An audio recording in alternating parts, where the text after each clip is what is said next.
অনেক দিন ধরে দেখছি, এটা তোমার রোজকার ব্যাপার হয়ে যাচ্ছে না? ম্যাডাম আমি কি করলাম? এই যে রোজ আমার ঘরের বাইরে এমনভাবে বসে থাকো। ওখানে অনেক রোদ্দুর, তাই এখানে ছায়াতে বসে আছি। শোনো, এখানে বসতে চাইলে তুমি বসতেই পারো, তবে এর বদলে তোমাকে কিছু কাজ করে দিতে হবে। আমি তো অলরেডি গার্ডের কাজ করছি ওখানে। আমার ঘরের কিছু কাজ করে দিতে হবে। কিন্তু আমি আমার ডিউটি টাইমে আপনার ঘরের কাজ কি করে করব? এমন কাজই দেবো যেটা তুমি এখানে বসেই করতে পারবে। আর হ্যাঁ, এই দুনিয়াতে না ফ্রিতে কিছুই পাওয়া যায় না, এই গাছের ছায়াও না। আপাতত এইটুকু করো, বাকি কাজ আমি পরে দিচ্ছি। ঠিক আছে।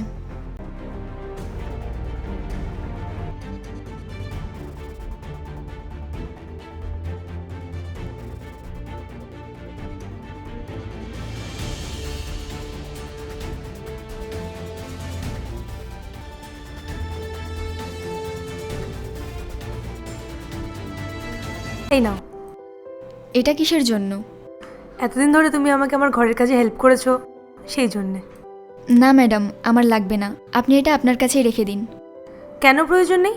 দেখো, আমি জানি তুমি ফ্রিতে কিছুই নাও না, কিন্তু এটা তো তোমার খাটনির টাকা, ফ্রিতে তো তোমায় দিচ্ছি না।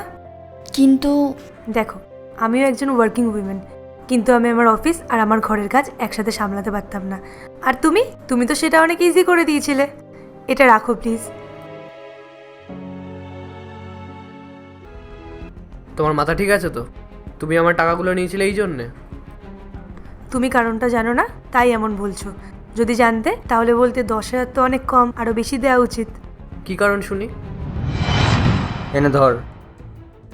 কিন্তু কথা তো হয়েছিল 10,000 টাকার। একেই তো মহিলা, তার উপর অসুস্থ, এইটুকু দিয়েছি, এটা তোর ভাগ্য ভালো। থ্যাংক ইউ বলা উচিত তোর আমাকে। দেখুন, এটা আমার খাটনির টাকা, আমি আপনার থেকে ভিক্ষা চাইছি না যে আমার আপনাকে থ্যাংক ইউ বলতে হবে। আর এটুকু টাকায় আমি ঘর সংসার কি করে চালাবো? যেমন কাজ তেমন পয়সা, কর হলে কর, নইলে যা।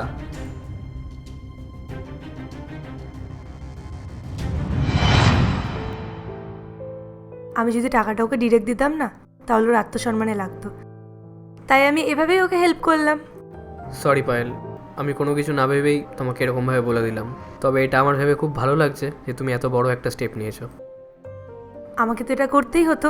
আমি একটা মেয়ে হয়ে যদি আরেকটা মেয়ের প্রবলেমই না বুঝি, তাহলে কি করে হয়?